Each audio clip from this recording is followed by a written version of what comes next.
You know who I can do without? I can do without the people in the video store. Which ones? All of them. This is Massive Late Fee with Mike and Mark. Well, hello everyone. Welcome back to Massive Late Fee. My name is Mark. With me as always, my co-host Mike. How you doing, Mike? Party on, Mark. Oh, party on, Mike. It's been quite a week here at Massive Late Fee. So Ed Begley Jr.'s the episode's out there. Check that out. If you haven't checked it out, it's quite the listen. If I do say so myself, we got a lot of compliments on it. And I know that he was happy with it as well. It wasn't a hit job like it could have been. No, I don't think he's ever done anything wrong in his life. It doesn't seem like it, no. But speaking of people who have done things wrong, I was reading this article. I don't know. I have opinions on this article. It really doesn't have anything to do with anything. Look at the big brains on Mark. Right. Apparently, someone named Allison Roman has set the Twitter world on fire because she called out Chrissy Teigen and best-selling cookbook author Marie Kondo, I guess. I think she's an organizational person. Oh, yeah, that's right. Chrissy Teigen's the best-selling cookbook author now. Marie Kondo popularized organizing strategies in books and a television show. Anyway, she criticized them for monetizing their lifestyle brands. I don't know what any of this means. I feel like what she's saying. So here, I feel like what she's saying is that, so she says she knocked Teigen for launching a product line after publishing her cookbooks and called her Instagram page a content farm. Well, what is it supposed to be? She similarly accused Kondo of capitalizing on her fame, saying she just sold out immediately on its face. It was kind of, but anyway, so I don't know. Like people are saying that it's terrible because I don't know who Marie Kondo is, but apparently she's also Asian, and big time. And both these women are Asian, and there's not a lot of Asian people in the lifestyle brand community or whatever. I don't even know what the fuck this is. I say that to myself every day. Yeah, exactly. So I guess it's problematic because it's a white woman calling out two Asian women. I don't know. What is Chrissy Teigen famous for? She's a model. Marrying John Legend. Yeah. Well, that's the thing, and that's, to me, that's my criticism of most of these people is whatever happened to needing talent to be famous? Yeah, I don't get her. She's annoying. Like people always like, oh, she's hilarious on Twitter, but when you actually look at her Twitter stuff, it's not that funny. No, I've never found her funny. I've never found her attractive. Not that it matters if she's attractive or not, but this is what I don't get. I feel like this all started with Paris Hilton, and maybe it goes back even farther than that. I don't know, but it used to be that, you needed to be like an actor or a singer, or you needed to be a stand-up comedian, or, on television, or a writer. Have some sort of talent is what you're saying. Exactly, yeah. Whether it was, or a sports person, whether it was a physical talent, like in sports or whatever, or a mental... Like shooting ping pong balls out of you? Exactly. Or a mental talent... like writing and things like that. You had to have some kind of talent in order to become famous. Now, apparently, it doesn't matter. Do you have any more thoughts about the kids these days? I know that's exactly what it sounds like. But it's like, I don't... Hey, not everyone's as talented as Bronson Pinchot like we had back in the olden days. That's true. I guess, what's his name? Robin Leach, right? Maybe that was the first one. Yeah. Lifestyles of the rich and famous. But he did have that voice. That gets you something. Oh, hey, I know we don't normally do the news, but oh my God, the celebrity deaths this week. I know. Yeah. We lost Roy Horn from, Tiger King. Yep. The real Tiger King is dead. Yep, that's right. Little Richard, he's also, dead in the ground. Yep, he is. And who's the third? There's a third one. I can't remember. Frank Costanza himself. Yeah, Jerry Stiller. That's what Jerry Stiller just today. Yeah. Yeah, I don't know if it was today or yesterday or whatever. I guess Little Richard had long suffering from like some kind of bone cancer. Oh God, that sounds awful. I believe Roy got the coronavirus, but I mean, obviously he had some issues before then. He did. He died of complications of corona, which sucks. Right, but I mean, obviously, if he hadn't been mauled by a tiger, like however long ago that was, I'm sure he'd have a better immune system. Right. I bet he still was in better shape than I am after being mauled by a tiger. Well, he was 75, I think. I mean, still too young, to die, probably. And also, we can't forget that the tiger, since he was about to have a stroke, so it saved him, really. Yeah, that's true. Oh, that tiger trying to tap him. Hey, buddy. I feel that. I'm sorry. Go ahead. I was just because that's still one of my favorite things. Discover, hearing that from you, learning that on this podcast. That's what was going on. That's what they said happened. I don't think people today will ever, even myself. I'm too young. I feel to ever truly appreciate the genius of Little Richard. Oh yeah, for sure.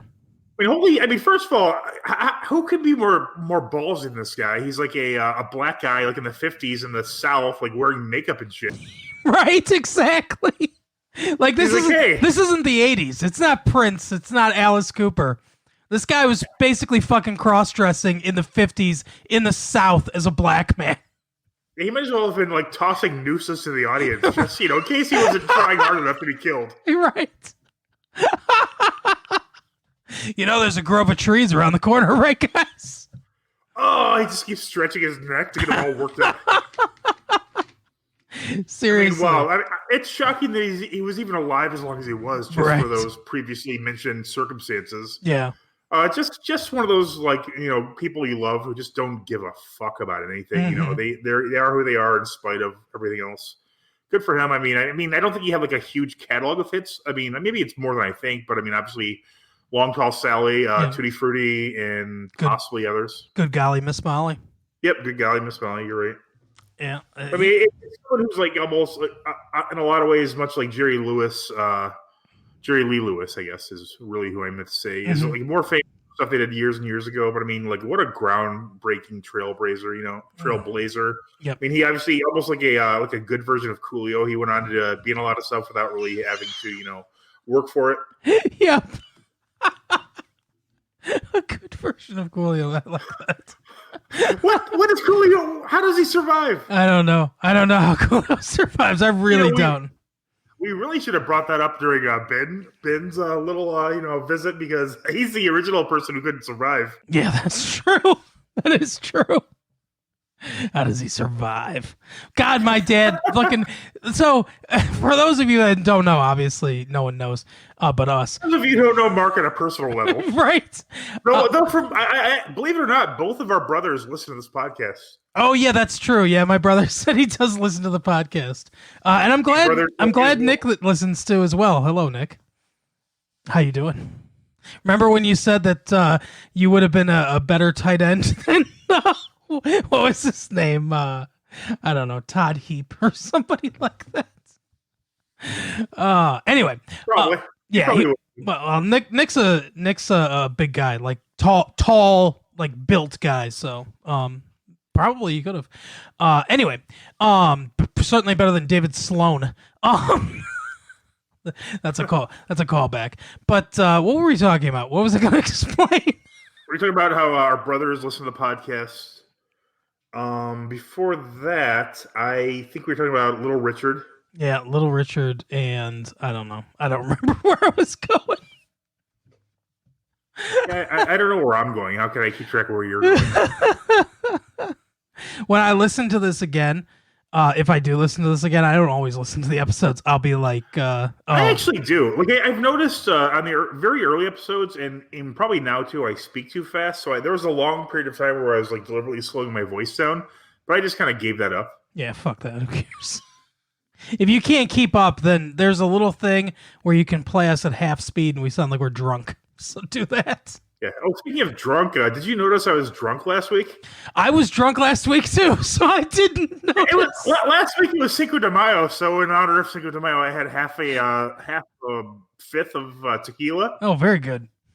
Yeah, and we completely forgot. Like we just plumb forgot to do the the return of the cooking current with Mike. Yep, that's right. Which is gonna be Latin themed in honor of Cinco de Mayo, but we drank and I forgot. Yeah, and you did too. Yep, I did too. We were celebrating Cinco de Mayo. Great for Cinco de Mayo. It's a great holiday. I love Mexican food and culture. Absolutely. My wife's been to Mexico. Quit bragging. She spent. It was quite an accomplishment for me. She spent. I think, like a month down there. She lived with like an actual family. As part of her college thing, like a college. Not a pretend family. Nope. No. She lived with a bunch of real dolls down there. Oh. Oh, that reminds me. I'll bring that up when we talk about what we watched this week. Yep. Because I saw the movie The Good Boys. Have you ever heard of such a movie? I watched it. In honor of. Okay, yeah, you know what I'm talking about. In honor of you watching it, I watched it as well. I also. I told you I was watching that. You did, and I also got a HBO free access pass or whatever, so that I can watch it as well. Yeah, we were talking about that earlier. I have a ridiculous amount of streaming things. I have Amazon Prime, Hulu, Netflix. Yep. Well, I guess that's it. Just 3. That's not too bad. Oh, no, and currently HBO Now. But I don't know that I'll be able to resist when HBO Max comes out because there's so many good series on there. The Wire, Oz. We're going to have Westworld, which I'd like to watch again because it's a very complicated, show. Mm-hmm. True Detective, I've heard mixed things about season 2. Season 1, I didn't care for the ending. I mean, there's so many good shows. Deadwood with starring Justified. Exactly. Yeah, any show with Justified and it's going to be good. Yeah, Justified's usually pretty good. He makes good decisions when it comes to what he's going to be in. Except for the Hitman movie, right? Which he openly said he was going through a divorce at that time, so he needed money. I have lawyers to pay. Basically, yeah. So, Mike, this isn't necessarily like a segment or any kind of segment that I want to start, but we got some. Well, not us, me. I got some hate on social media this week on one of my dumpster diving videos. I got some new comments from especially one person, but it's sorry, I was drunk at the time. They're both on my video of the dumpster diving. I married Dora. Are you familiar with I married Dora? What? Like Dumb Dora? No, it's she was so dumb. She married Daniel Hugh Kelly. No, it was a show in the 80s that only lasted for one season. It was like a star vehicle for Elizabeth Pena, who was a hot up-and-coming Latino actress at the time. This was before Jennifer Lopez existed. And the show is probably only famous for the very last scene. They get canceled. He's supposed to be going to... So the premise is his housekeeper is an illegal alien and she's going to get deported, but he can't stand thinking about taking care of his own kids or anything like that or life without her. So instead, he marries her in a sham marriage so that she can stay in the country. That's the premise of the show. At the end of the last episode, the last scene of the last episode, he's supposed to be getting on a plane, and he comes back and he goes, "It's been canceled." And she goes, "The flight?" And he goes, "No, our series." And then the camera pulls back. We see the set and everything. They all wave, and she says adios, and that's the end of the series. So it's famous for that. That's Spanish for goodbye. It is. So I got some hate from somebody named Mowowie.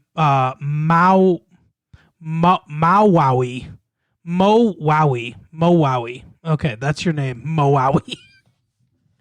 At one point, I said I think like in the beginning of the video, I said the plot is as simple as it is racist. And he goes, so this is his first comment. It's racist, arg. Because you can't say anything's racist, even as a joke, without somebody, reacting to that. By the way, I'm sure, Mo Wowie, that you hate when people, like when leftists or what libtards, I'm sure that's what you call them, are say like they just talk about this fucking segment. What? Not being such a cock and continue. Right. I'm sure that you hate when they try to be overly politically correct. You're kind of doing the same thing. Because I made a joke saying it's racist, and you're like, oh, racist, I'm triggered. And then in a completely separate post, he writes tool, all in capital letters. He thought of that, I guess, after the it's racist arc thing. It was so important he had to go ahead and recomment. But thank you for the that's over the top. Like, oh, I'm not upset by that tool. Thank you for the extra comment though, because the more comments you guys leave on the YouTube videos, the higher it gets pushed in the algorithm. But Susan Haunted True Stories. I don't know who that is, but that is her name. Her name is Susan Haunted True Stories. She also commented, and this is a really bizarre comment. Same video. I liked that show and was disappointed when it got canceled. Why you got a dump on it? Why don't you go after the child porn they pass off as comedy on many of the current shows? Bunch of lazy pedophiles writing today and actors desperate enough to deliver the lines. I mean, let's be honest here. If someone's a pedophile, I'd rather they be a lazy pedophile. Yeah, exactly. I don't be full of energy going out raping kids. You don't want a motivated pedophile. That's like the worst kind of pedophile. That's the worst kind. A guy just training in his basement. He's doing like opening and closing van door motion. He's like raping shit, ready to run after these kids in sprints. Yeah, that's no good. He's doing wind sprints. He's doing a fucking tune-up every 1,000 miles, make sure he doesn't break down in the middle of a Grammy. Oh my god. He's got an emergency kit in the back with the jumper cables and shit. Oh my god. For the love of God, I want lazy pedophiles. Absolutely. The lazier the better. I want pedophiles that like are sitting on the couch and they kind of look up and they're like, oh, did I forget to do something today? Oh, they're watching Nickelodeon. They get all worked up. They're like, not today. It's so much easier just to order a pizza. Oh God. Oh man. But what shows do you think she's thinking of specifically? Maybe like Dan Schneider's show on Nickelodeon, probably. Right. But I think she's specific. That guy wasn't fucking lazy. He's full of ambition. I feel like she's talking about like 2.5 Men or something like that. Well, according to Corey Feldman, Charlie Sheen is a pedophile. Right, that's true. But also, it's just what guys do, so who knows? God. Oh man. So then Mo Wowie's back to answer Susan Haunted True Stories question. And he says, because he's a simpleton, virtue signaling leftist, aka a moron. Over Joe? Yep, over one joke. And what's funny is the rest, like most of the rest of that video, I just talk about how Juliette Lewis longs to be in something better than this show. Oh, she was on it? Yeah, she was the daughter. That makes sense. But that's most of the rest of the jokes that I do for the rest of the show. I don't even talk about ethnicity or anything. There's no leftist propaganda or anything like that on it. But he's obsessed. Did Nancy Pelosi put you up to this, Mark? Apparently. her and Chuck Schumer got me in a corner and said, you better do I Married Dora. And then Chuck Schumer goes, while we're in the corner. Right.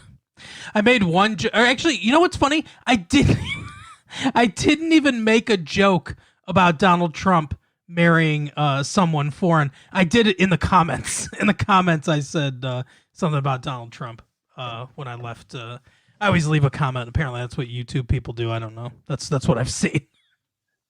I don't know why I just thought of this, but do you want to hear something completely insane? Of course. Are you familiar with one of the greatest movies ever, Point Break, starring Keanu Reeves and Patrick Swayze? Yep, I am. I'm definitely familiar with it. All right, our cat we named Bodhi after the character Bodhi from the movie. Yep. Just out of curiosity, I was wondering, I'm like, did he ever have a last name? They never mentioned that, So I kind of looked up to see who wrote the screenplay, and I found him, on Twitter, and so I tweeted him. I go, "Hey, what's Bodhi's last name?" And he answered me. Oh, that's awesome. This was a long time ago. I'm trying to pull it up. I can't quite find it, but I think he said it was like Lipschitz or something like that for the last name. Oh wow, Bodhi Lipschitz does not look like a Lipschitz. Yeah, obviously he was going for a joke there, but technically, since he's the writer of the screenplay, not only is it canon, but I possibly created his last name right there on the spot by forcing him to respond. Yes, that's awesome. That's pretty crazy because I mean, what's more truer than the person who wrote the screenplay? Yep, that is the definitive source.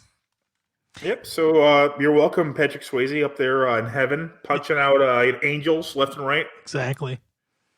I can't wait till Justified gets up there with you, and you can you guys can kick ass together. How dare you? Oh my god. There was one more thing that I was going to bring up. What was it, Mike? I don't know. We've had a lot of celebrity wins. I just noticed that Macaulay Culkin responded to me. Oh, he did? Oh, actually, no, it's Macaulay Culkin. That's the leftist version of him. Don't alert Mowowie. You don't slam the series door from the fucking 80s. I was thinking about doing some more dumpster diving videos at some point. You could guest on them if you want.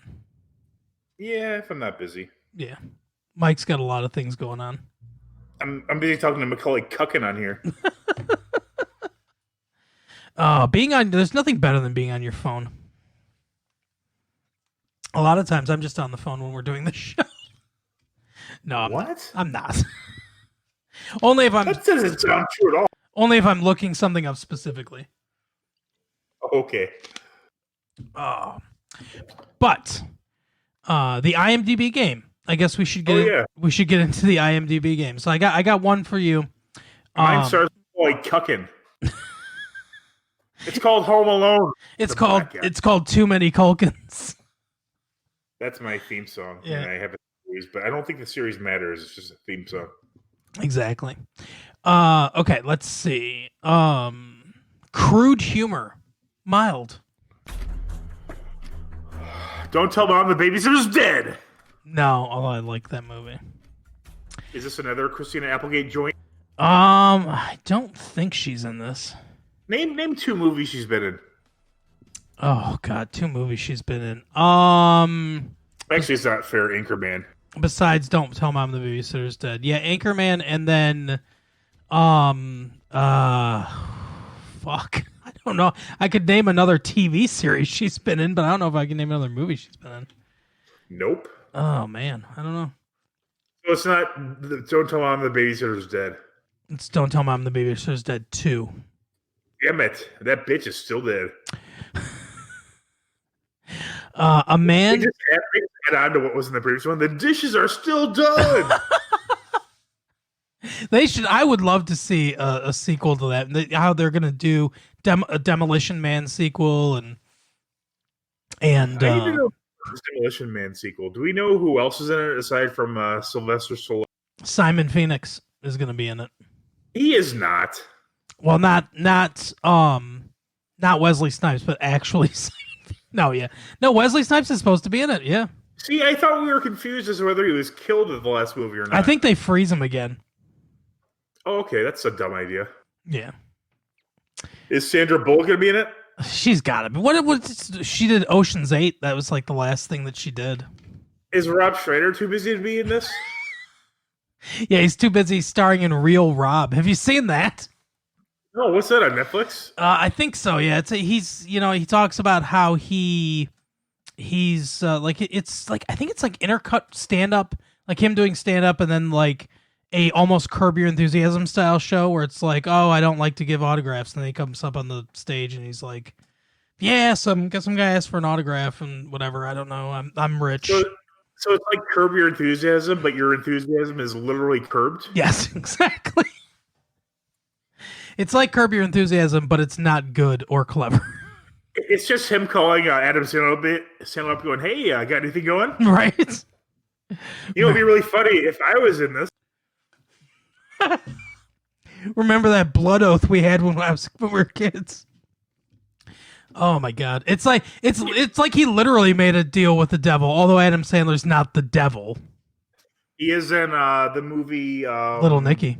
Shit. No, not Little Nicky. I guess he is technically a devil. I meant to say the great Norm Macdonald, Artie Lang joint. I'm just saying more and more about it because I can't remember the name. Dirty Work. Yeah, Dirty Work. Is he the devil in that movie?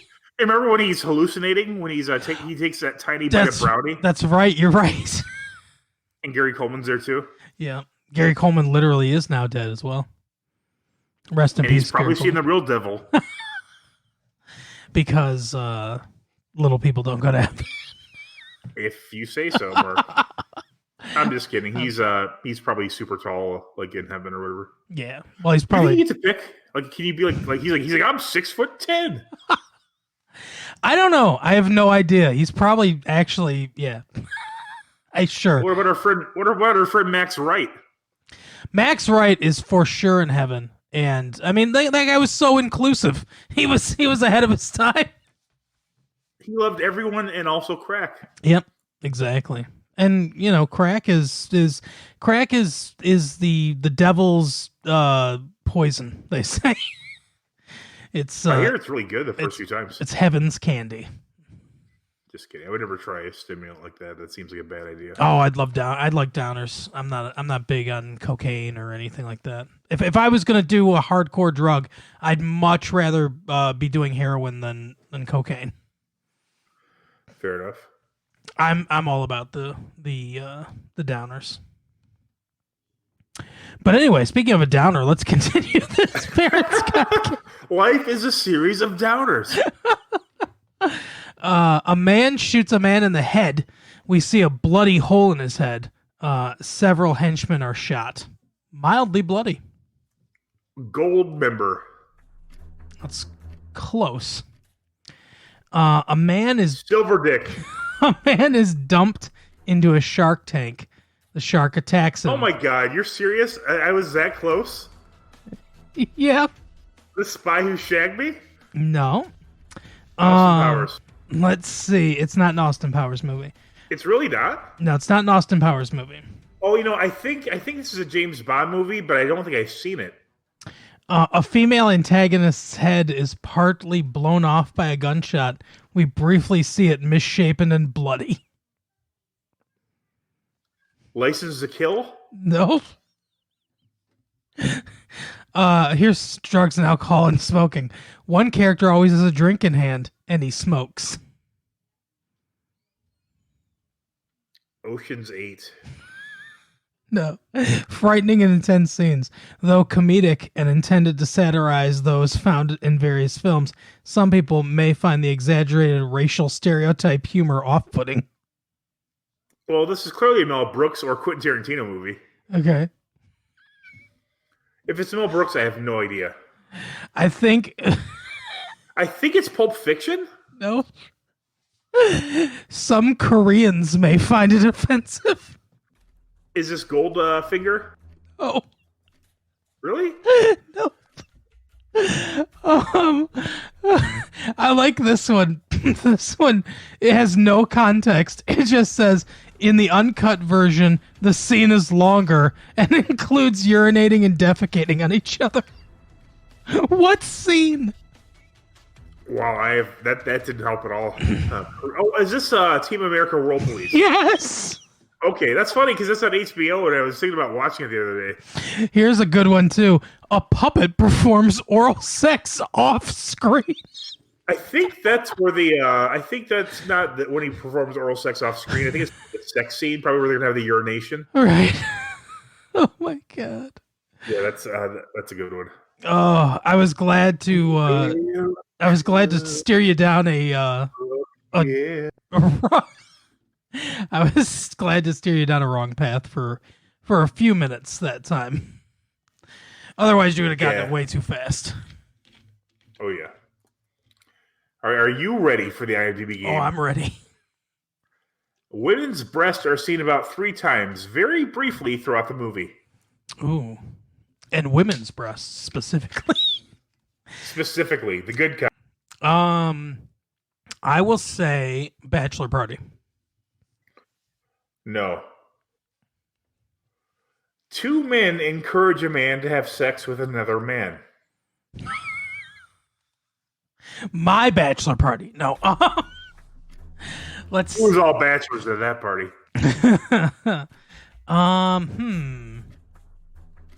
2 men encourage 1 man to have sex with another man. The Hangover, or some variation of The Hangover. The Hangover 3. No. All right. 2 characters have sex while another man is taking photographs of them. Holy shit. Okay. Is it Geely? No. All right. 2 men, not men, are shot up inside a car with some blood mist. Blood can be seen coming out of their mouth.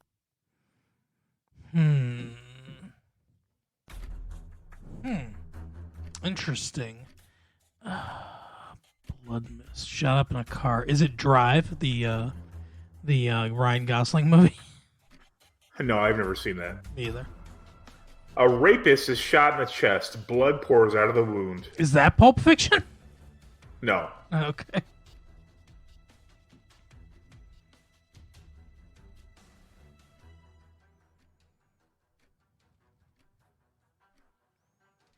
Hello? Yeah, I'm still here. Oh, I'm sorry. I thought it cut out.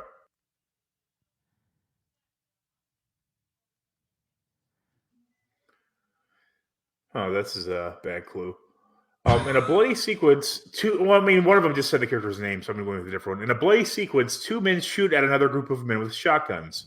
One is hit in the chest with a bloody wound spewing blood. A shotgun-wielding man is shot several times, which results in blood spray. Another man is shot with a shotgun, splattering blood and blood smoke. Some blood is seen on a police officer's face. Huh. Okay. So a big shootout. Huh.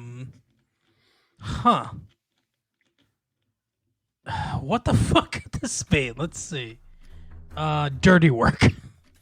No.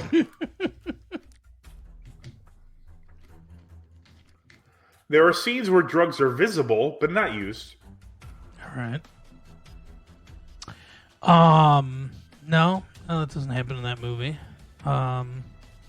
Demolition Man. No. All right.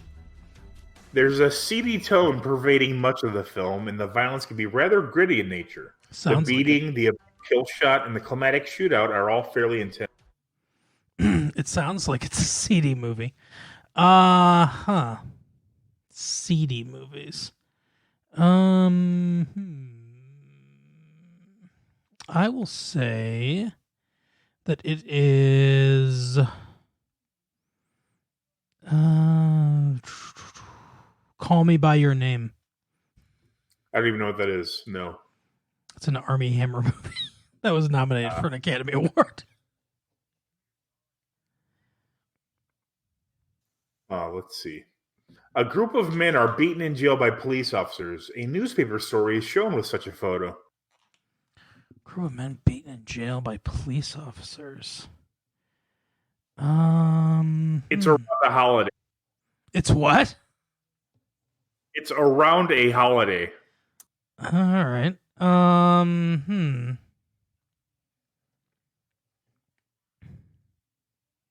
No. Shit. Is it The Ref? No. But congratulations for being the first person to mention that in 20 years. Yeah. Let's see. 2 police officers watch a man abuse his wife. A police officer then beats up the husband. What the fuck? So there's police officers in this movie, obviously. Is it Bright? No. I would be very shocked if you haven't seen this movie. All right. A detective finds an extremely rotten corpse underneath the house.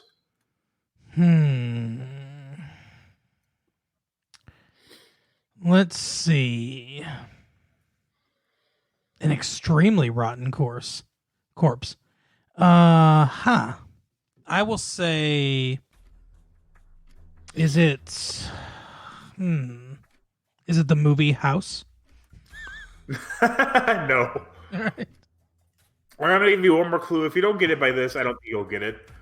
The final action scene is a lengthy shootout. Corrupt cops are shot at point-blank range by shotguns and pistols.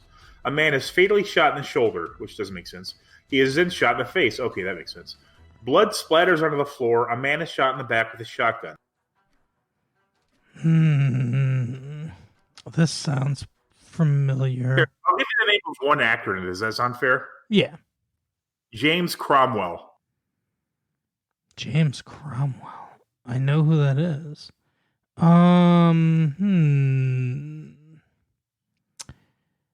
Was he in...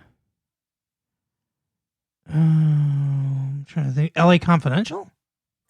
Starring... wait, who was the guy who played that reporter, the kind of sleazy guy in L.A. Confidential? Oh,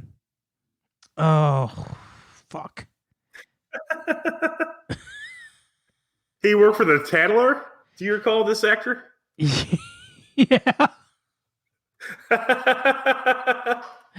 Yeah, Danny DeVito. Sneaky DeVito.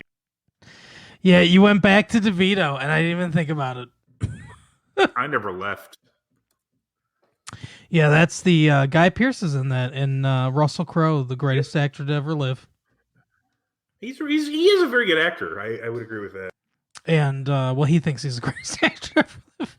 I mean, not ever, but he's a really good actor. Kevin Spacey's in there. Simon too. Baker is in it as well. I think it's a really big cast of characters. There's some hilarious scenes like where they're looking for Lana Turner, and this guy says, "You're a whore made up like Lana Turner," but it turns out to actually be Lana Turner. Yeah. If you haven't seen, I'm sure obviously you have, but right. Anyone who hasn't seen L.A. Confidential or read the book is even a little more ridiculous. Not ridiculous, it's like even more like insane. There's like a studio executive who's obviously Walt Disney, who's like his son is involved in like this. You should read the book if you get a chance. Yeah, I've never read the book. I am interested in reading it though. Yeah, that one's good, and the book's preceding it. But after it, James Ellroy gets in a really weird writing style where it's basically almost like removes all verbs and adjectives from like the writing. It's weird. Like it's minimalist beyond the need for minimalism. Do you think that that's the influence of Rosie, his mate? Well, if I had a robot maid, I wouldn't be fucking doing screenwriting with it. Oh my god! I mean, honestly, I guess Elroy's kind of young. But when he gets to be in his teen years, do you think Rosie might have some comments for Mr. Jefferson? Right. Oh god! Why is your vacuum tube already worn out, Rosie? well, Mr. Jefferson. Jetson. No, she's also Marla Gibbs. I was talking about Marla Gibbs. Who was on 227? Yeah! Oh my god. Oh my god. Yeah, I don't think Marla Gibbs' character would let George Jefferson drop loads in her. Probably not. She's too sassy. Oh, god. Oh man. What's her name? From Friday and many other things. Was in that TV show too, 227. I think she was one of the daughters. I can't think of her name though. Regina King. That's her name. Oh, was she? I think so. Yeah. Regina King is the one from The Watchmen, right? Yes. Very good. Yes. Sister Night. I think so. Or is that? Octavia Spencer. I don't remember. I think we should get off the subject before we start sounding racist.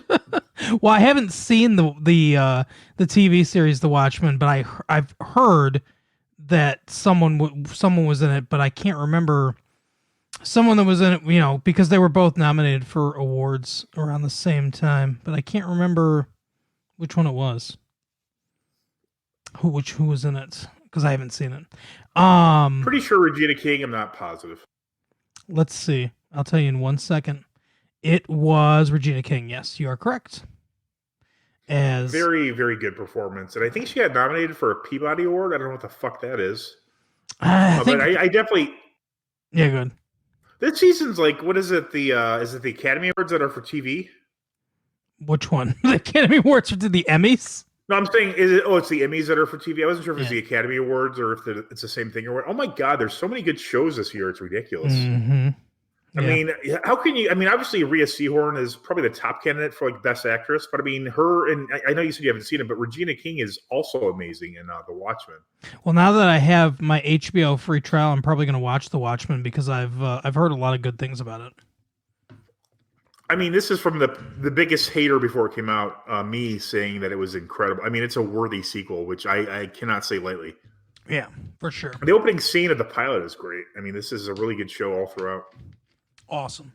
Yeah, we might do that for something. I don't know. For a dumpster diving or something. I don't know. We might do it. Although it didn't really fly under the radar. It was pretty popular. No. Yeah, it was, and again, shockingly good. Yeah, for sure. For sure, you just said you didn't see it. No, I'm saying I'm sure it's good. I haven't heard one bad thing about it. And if you think it's good, and I know you didn't want to like it at all, then I'm sure it's good. I didn't watch it, but I kept reading like the AV Club's reviews until like episode 5. I'm like, okay, I have to watch the show. Right, gotta give it a chance. Regina King. Oh, speaking of what we have been watching, I think we both watched Good Boys. We did, yeah. I think, as you mentioned, we both currently have a trial HBO. It's HBO Now, I think. So I have it like for like 5 more days, something like that. I've already watched quite a few shows on this. I've watched True Lies, which is a classic that both my wife and I love. We watched it Friday or Saturday. I think Saturday. Yeah, I love True Lies. Carol and I did that for Retro Late Fee several episodes ago. I think it's like that year. Is it 95 maybe? That's like so many good movies came out that year. Yeah, 90. I think 94 is when True Lies came out.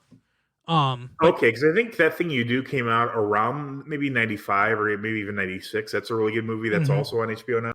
Yep.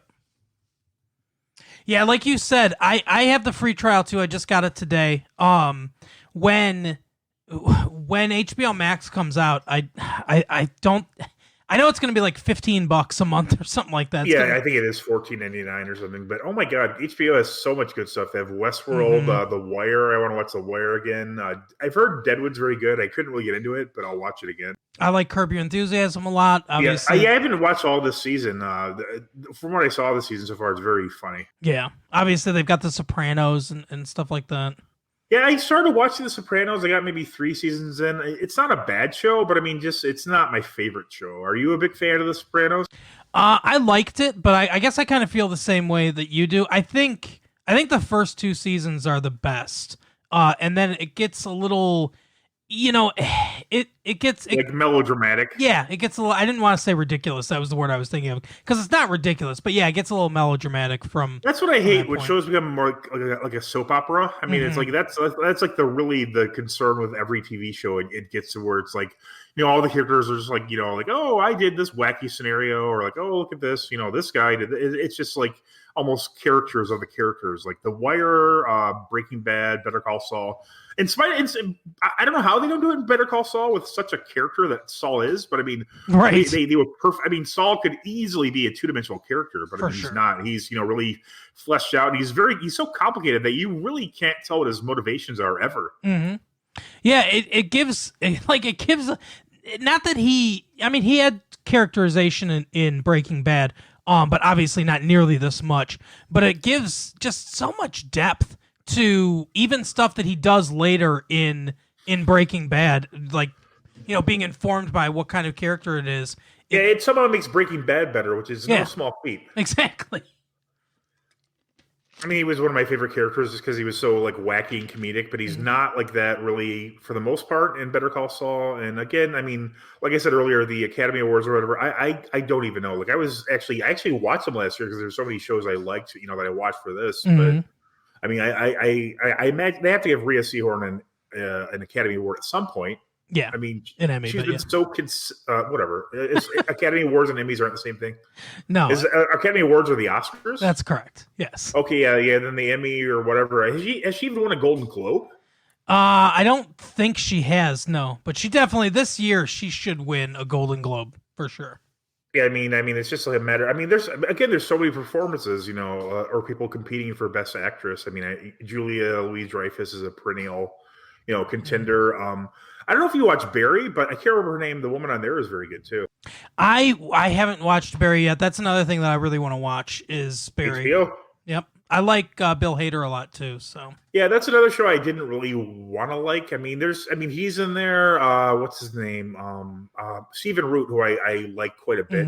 He's always good. He's in there. Other than that, it's just people I don't really recognize. Is Henry Winkler on that show too? Henry Winkler, yep. Henry Winkler is also there. He's very good. I think he won an Academy Emmy Award. Yeah, I think he did. I think it was his first one. Yeah, he's so good on that. I mean, everybody on the show is very good. I mean, you'll enjoy it. Yeah, I'm definitely gonna check it out. Like we said, it's hard to not. It's the most expensive of the streaming services, but it's hard. It's hard. I mean, it's kind of justified with how much good content they have. Justified, you say? Yep. It's kind of like Justified and how good of a deal it is. FX actually has quite a few really good shows too. I wonder. I mean, that's Fox, right? I mean, is that Disney then? Yeah, Disney owns it now, I think. So they have Always Sunny in Philadelphia. They have Justified, obviously. I liked The League. I liked The League quite a bit. That was an FX product. Yeah, I know a lot of people watch that. My wife liked The Riches, which I think only did one, maybe two series. That was FX. I mean, FX kind of has some good. I mean, they have some good shows. Justified, Always Sunny in Philadelphia. There's some other stuff. I don't know.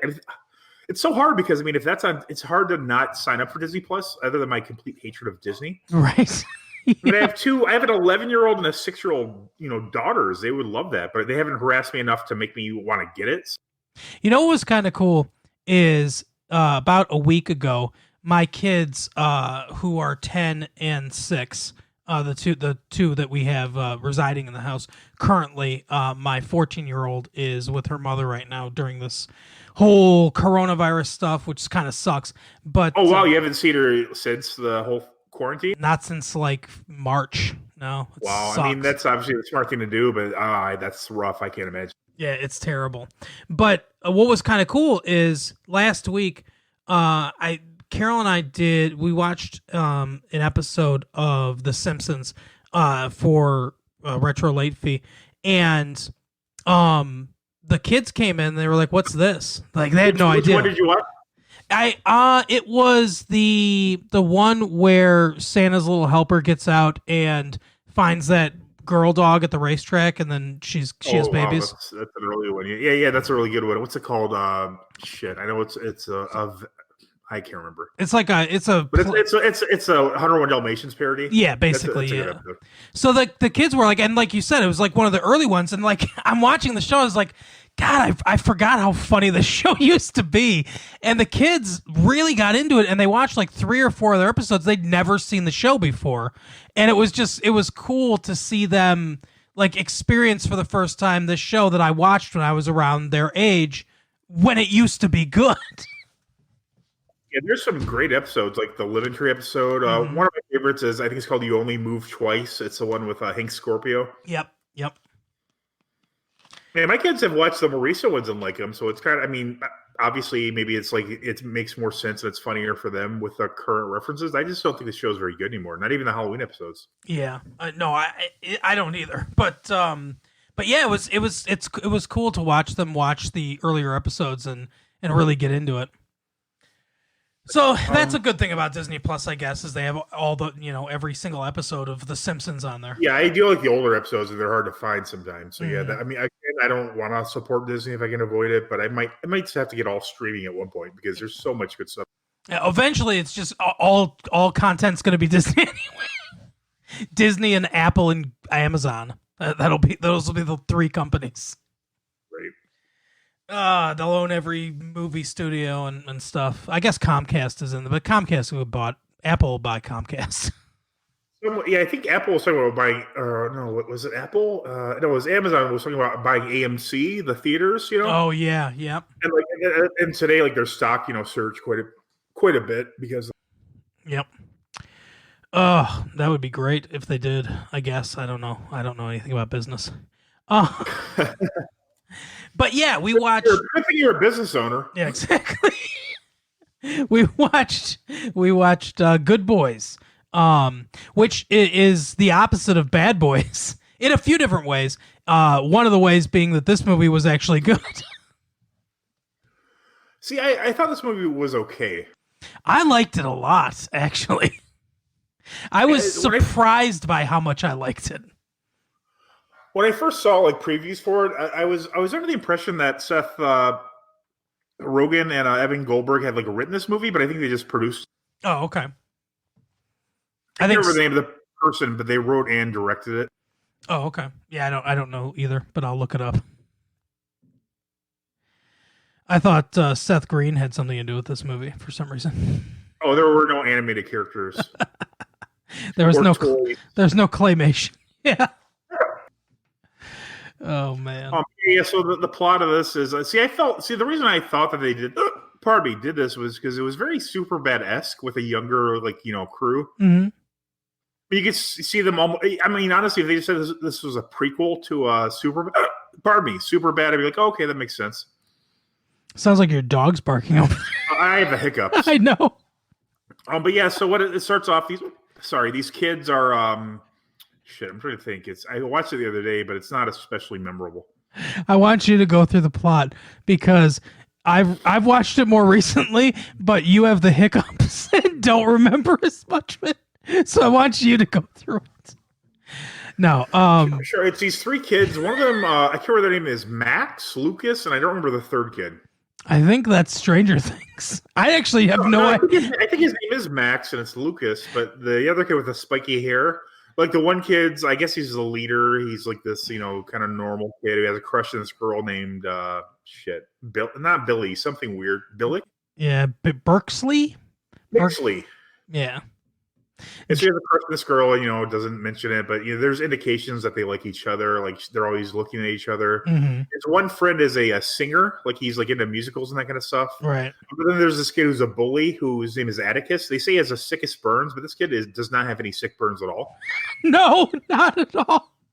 Early in the movie, they go to they're like, oh, let's see how many sips of beer you can drink. The record's 3 or 4, I think. Yeah. It's this little named he's very small. His name's Soren, which is kind of weird. It's a Danish name. Mm-hmm. I know a person in real life named Soren who I game with. That's the only other person other than Soren Kierkegaard I've ever heard of with that name. I know Soren from cracked.com, which doesn't exist anymore. Soren Bowie. Oh, does it? Soren Bowie, that's his name.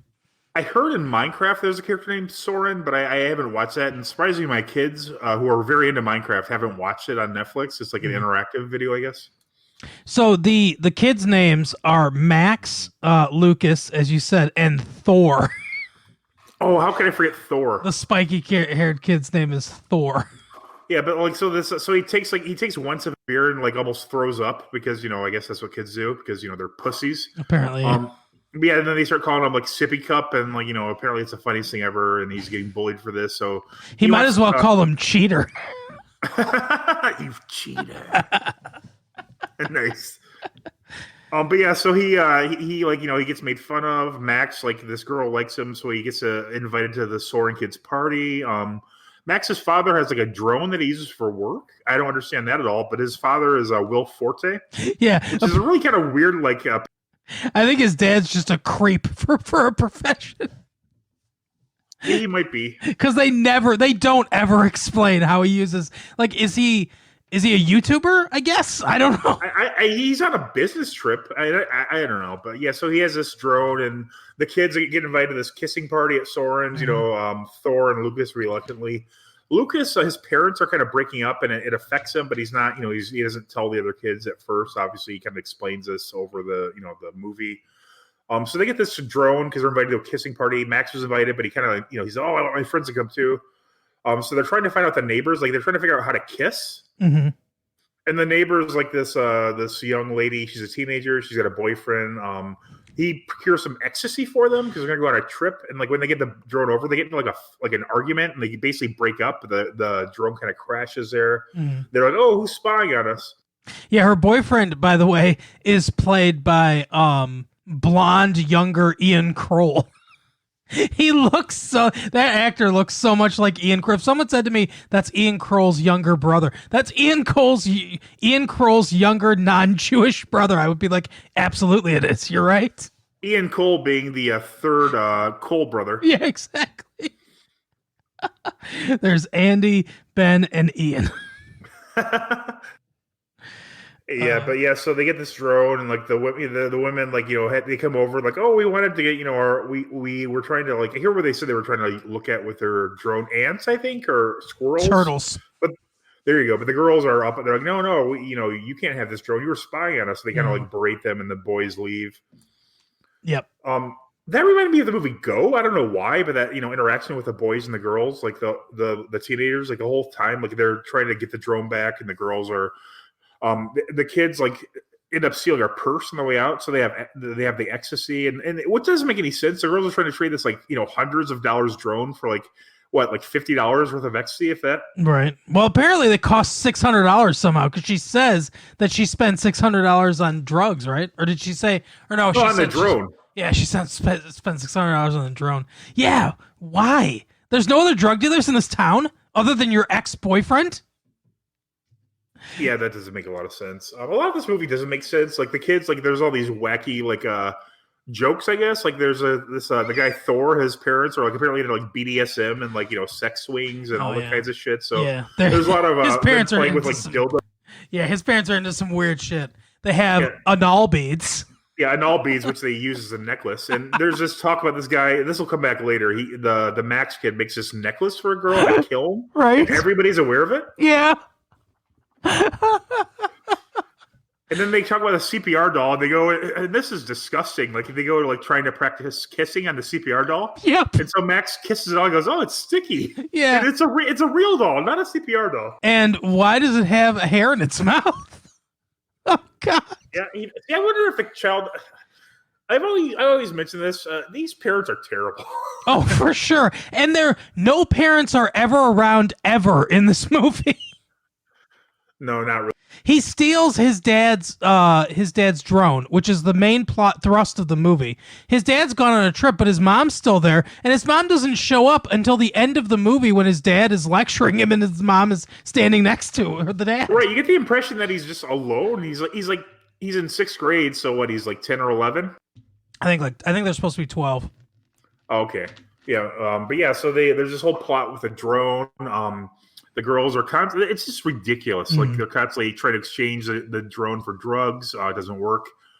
They eventually get to the kissing part. I'm skipping a lot, but it's just it's a comedy. There's a lot of wacky stuff happens, but it's not all plot relevant. Yeah, it's a lot of a lot of jokes are based around oh, you're playing with a dildo, but you don't know what it is. Mm-hmm. They arm themselves with the sex toys at one point. Mm-hmm. Yep. So a little later in the movie, the girls finally, they buy the drone and oh, you got to get us this ecstasy. They're well, we'll buy it. He won't sell it to kids, but you know what? He'll sell it to kids. They go to the guy's frat house, mm-hmm. and they bring a paintball gun for some reason. Yes. But then the one kid, Lucas, is a total bitch. He's always selling the other kids out. There's a part earlier where the Thor guy wants to steal beer to prove they could sip it. Mm-hmm. Yeah. And by the way. What a phrase that is. He steals a beer to prove he can sip it. Yeah, and when he does sip it, these are the tiniest sips ever. I think I've given my 11-year-old a sip of beer before that was bigger than this. Right. Yeah, so they're at a liquor store and the kids are acting all suspicious and this cop just does not want to do any cop work. He's he's talking to the clerk. He's yeah, my day's over. Blah blah blah. I'm done with this. And then the kids are kind of standing there, like just like making the most awkward conversation ever. Yeah. What do you think of politics? Oh, it's pretty complicated. A lot of complicated issues there. That was pretty funny. And they're just like fake laughing, and then the cops like, oh, what is it? They're like, we're skipping school. He's like, okay, just don't do it again. Mm-hmm. And they're like, the other kid, like, shows up with his beer. He's like, what the hell is that? He's like, oh, it's my dick. So he's like, all right, just don't do this again. And the other kid, Lucas, he's like, we have drugs. And he goes, oh, these are, because the drugs are in like a kid's like chewable vitamin like bottle, which, there's the recurring joke that the kids can't open it. Yeah, because it's childproof cap. Right. But then so they give him that, but he's like, this is just vitamins, So they give him that, and then they're without drugs, so they have to buy them. They go to this frat house. They call the kid down, and then people are just like doing bong hits right next to these like 10-year-olds. They don't care because college. Right. So the guy comes down and he tells me, he's like, who told you to come here? Like, well, if you give them to us, we'll tell you. And like they tell him it's the girl's name. He's like, oh, you're not getting out of here. He's like, well, you're selling drugs to kids, So I mean, what does it matter? Right. No shit. Then they pull the paintball gun and just like light up all these college people. And then one of the funnier parts is Thor gets just punched in the face by this adult man. Yeah. He fucking gets laid out. And he just gets leveled. But yeah, they escape. They jump in the girl's car. They make the exchange. They're all good. Mm-hmm. The boy's parent, Will Forte, is coming home quickly. So, quick, we just need to fly the drone there, which is fully charged when they buy it from the store, I guess. That's how that works. Yeah, apparently. Yeah, but then again, in a thing that defeats reason, this thing has an unlimited range, I guess. I mean, it's like $600, so I guess it's a really good drone. He flies it home, but he tears up the entire house. So he gets there, and his dad, like, I don't know, his dad just assumes he did this, I guess, but the mom's not there, so you think she would have some input, but he gets grounded, and then, the boys, like, kind of get into a fight. They're all like, Max is like, I'm getting mature, you're a bunch of babies. Lucas comes to his house later, they sneak out, they go to the makeout party. Max makes out with this Bixley lady after the other. Lucas wants a part of it. Thor also, he spins a bottle, he's supposed to kiss Bixley, but he's like, yeah, I'm not ready for this, and he leaves. Mm-hmm. Max just walks over and asks her if he could kiss her. He does. They hold hands. Let's see. After that, what happens? After that is basically everything really happens very fast after that. So the Thor is this singer that wants to be, he wants to be in this Rock of Ages musical. So he ends up getting that, and then there's this musical montage of him singing in Rock of Ages, and then Max, he's dating this girl, and then they break up. He's crying his eyes out. He got his heart broken for the first time. Then her friend is like, comforts him. Then he's into the friend. So, he and the friend start going out. And then she breaks up with him, and he's sobbing again, because the two girls have decided to date each other, which I think is pretty funny. And then he's dating this third, woman who we haven't, or girl actually, cause she's a little girl, but, we haven't previously seen her. At least I don't think so. Maybe she was in the background of some scenes or something. And then Lucas becomes part of this group called the Scabs. There's like a society against bullying or something like that. Like the anti-bullying group. Yeah. And he really sells there. They play this card game. Oh yeah, we forgot when they sold the sex doll, because this they have this expensive like magic type card that they, and the guy comes, they don't want to go to the card because that was like when they formated like their friendship. Mm-hmm. But they sell the sex doll for like $500. Yeah, exactly. Which apparently the parents don't even notice or care about, I guess. They just get a sex swing after that. But I mean, because who doesn't want a secondhand real doll? Right, exactly. That's what I was thinking. The secondhand market on something like this. And by the way, before we get into let me just tell the last part of the we have to include that with Stephen Merchant. Yeah, exactly. Stephen Merchant was who I like a lot, but he was he played the awkward guy very well again. Yeah, I didn't like him so much on the Norm podcast. He basically was ripping at him the whole time. But the joke, the final joke, I guess, of the thing is, they're like, so you're not grounded anymore. He's like, no, it ended yesterday, a month in the hole. So over the course of this month, this guy has started dating and broken up with 2 different women or girls and started dating a third one. That guy completely rehearsed for the play and put it on. Yeah, exactly. In the course of 4 weeks. But yeah, so it's funny because it seems like a lifetime.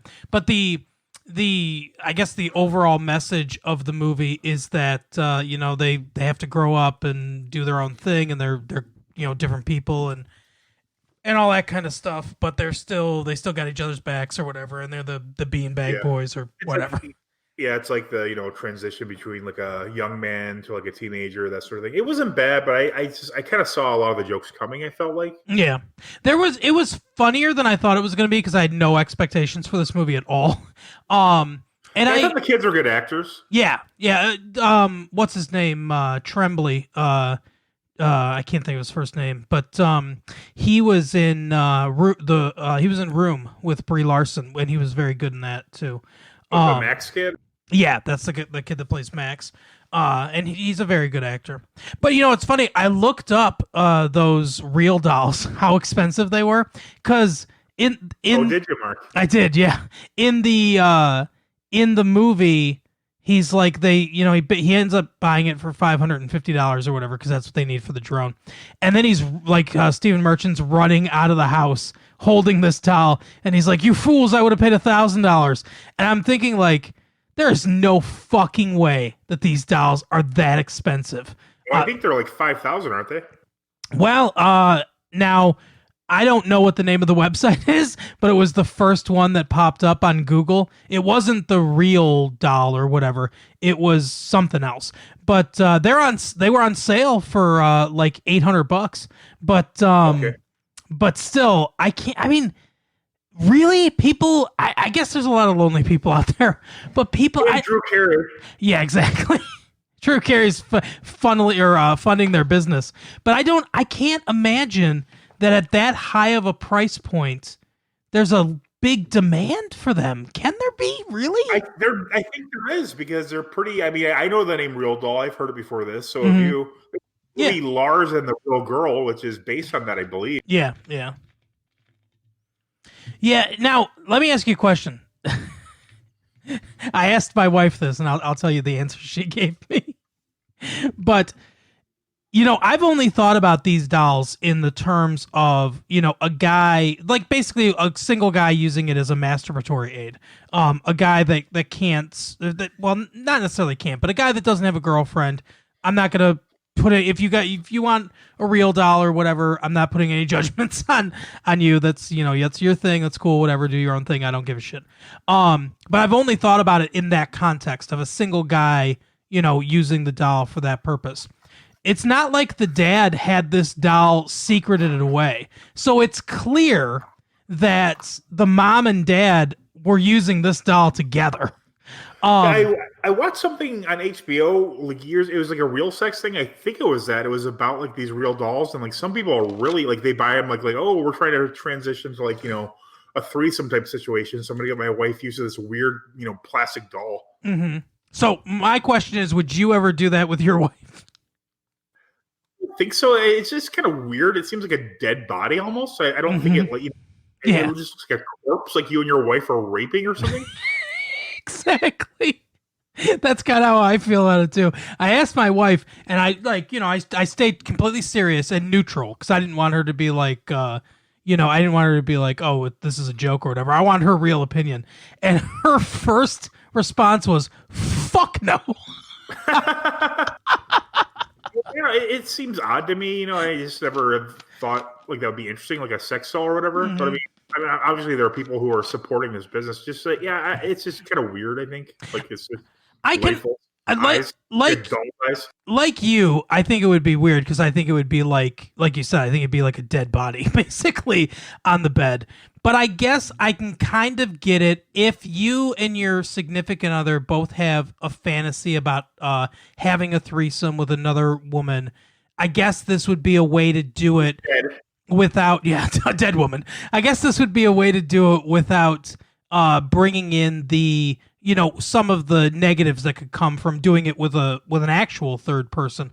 Like, is someone going to get feelings? There are complications obviously that can happen from that sort of thing. And I guess this would be a way to circumvent some of those. But I too think it's kind of odd, but if it's what you're into, I honestly do not care what you do in your own bedroom. Right. That's how it should be. Yep. Did you watch anything else?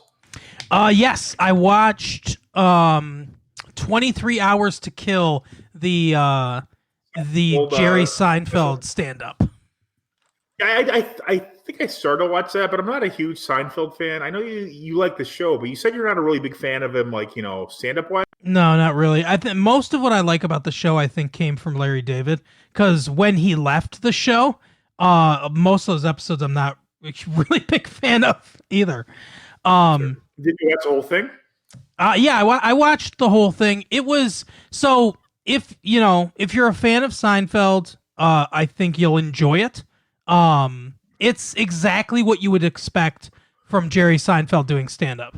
And I think that's the biggest part of the problem. So much, like you and I talk about a lot, so much of comedy is surprise, and I wasn't surprised by anything. He mentioned cell phones and stuff, and I'm like, I know exactly how he's going to feel about cell phones, and I don't know exactly what the jokes are going to be, but I'm going to know exactly what avenues we're going to go down, and he went down every avenue I thought he was going to go down. Sure. Yeah, it's funny. Like, I never really listened to his stand-up, but I heard like a comedian like Richard Jenney would find common premises and just like milk like new premises out of them. Mm-hmm. I think Seinfeld is pretty known for being a pretty original comedian as well. Yeah, I don't find his like stand-up funny, but I find him interesting. Like, I really like comedians in cars getting coffee. Yep. But that, much like the Green Room is often about comedians and their proclivities, that sort of thing, which I'm endlessly fascinated by. Yep, absolutely. Yeah, I like that show too. Like, you and I both like to hear comedians talk about, the theory of comedy and stuff like that. I'm interested in that kind of stuff. And, like he has Norm Macdonald on and stuff on that show, and it's interesting to hear the two of them, talk about stuff together. He had some jokes that made me smile. I mean, I didn't laugh out loud at anything. He can be, it's like with Seinfeld, it's like a machine gun, right? So I think he could make anyone chuckle or smile at some point, but he's not going to do it consistently there's obviously his core audience that like him, but anyone else, it's like in the category where I'm in, it's like most of the stuff he's going to say I'm going to see coming, and it's not going to be I'm not going to find it that funny, but he'll get me every once in a while with one or two things, because he is kind of like a rapid fire, like he's got a lot of he'll milk a lot of jokes out of an hour. He's a you kind of know what you're getting seeing him. Like I said, I'm not a huge fan, but I mean, I imagine it's decent. Yeah, I'm trying to think of some of the stuff that it's he's a consummate professional. It's very well put together. He starts out with an orchestra playing him on, which is so that's his personality, because it's like a throwback to the 50s and like early 60s comedians and stuff like that, and that's sort of what he grew up on. But he said something like, he was talking about how being 65, and he's like, I like this age, because people will ask me to do things, and I just say no. He's like, I thought he's done that for a while, though. No, yeah, exactly. But he says, I made a bucket list, and then I just changed the B to an F, and I was done with that. And he goes, I just want all of you to know that that's an option for you. You can do all this stuff, or you can just change one letter at the top and then sit down and watch a baseball game. Right. Yeah, because everyone's independently wealthy. Yeah, exactly. He does seem to have an inability to see the world from any lens other than his own very specific lens. Like, right. Long Island, like middle class Long Island kid that became incredibly rich and wealthy. He's not a Chappelle that can see things from a lot of other people's perspective. Right. Yeah, Chappelle could use any perspective he wants. Did you watch anything else? Not really. I watched a little bit of Extraction. I watched a little bit of the beginning of that movie with the Asgardians. Yeah, I watched a little bit too, and I'm like, I just wasn't into it. No, I couldn't. I've heard good things about it, but I really couldn't get into it. The one thing it reminded me, I don't know if this if you felt this way or not, but it reminded me a little bit of Deadpool at the beginning, like a serious Deadpool instead of Yeah, a little bit. comedic, because it begins like on this freeway overpass, kind of like Deadpool does, and then everything else after that's a flashback. Sure. One thing I watched, and I'd seen the previous movie. It's called Happy Death Day to You. Have you ever seen any of these movies? Oh, okay. So I watched Carol and I have seen the original Happy Death Day. I haven't seen the sequel yet, though. I actually enjoy both the movies. Even though the premise isn't the most, it's basically Groundhog's Day without Bill Murphy and murder. Like the premise of the first one is this young lady in college, like she wakes up and it's the same day and she gets murdered and she has to keep experiencing it until she solves a murder. Yep. And this one, she kind of goes into a parallel dimension where it's a little bit different, and it's the same. I enjoy these movies. I think they're fun. There's a lot of funny sequences of murder and suicide, which sounds weird, but they're fun movies. Yeah, Carol and I both liked the first one a lot. And this was another movie where I was like, I didn't really have much of expectations for it, but it was really good. And I can't remember her name, but the lead actress, the one that plays Tree, Jessica Roth or something like that? She's very good and very charismatic. Yeah. Like, she really carries that first movie. Yeah, for sure. And she's, without her, it's not anywhere near the movie that it was. But yeah, she's very good in it. And I enjoyed the first one a lot. Carol and I have been talking about wanting to see the second one, but we just haven't haven't had time. HBO, so you have a week. Well, there you go. A week or a week and a month if I totally forget to cancel it, and then it comes out and I'm like, right. I better cancel it. Right, then that's when you binge watch The Wire. Yep. No, I do. I want to watch The Wire. There's so many things I want to watch on HBO. Yeah, a lot of good stuff. You could watch The Real Sex about the real doll. Yeah, there you go. People buying and manufacturing real dolls. Yeah, I guess it's so weird though. Like I guess you wouldn't know if somebody had, because I was going to say I don't know anyone that owns one, but I guess I wouldn't know. It's not like people aren't advertising that. Like, hey, you want to come over and watch TV with me and the girlfriend? Yeah.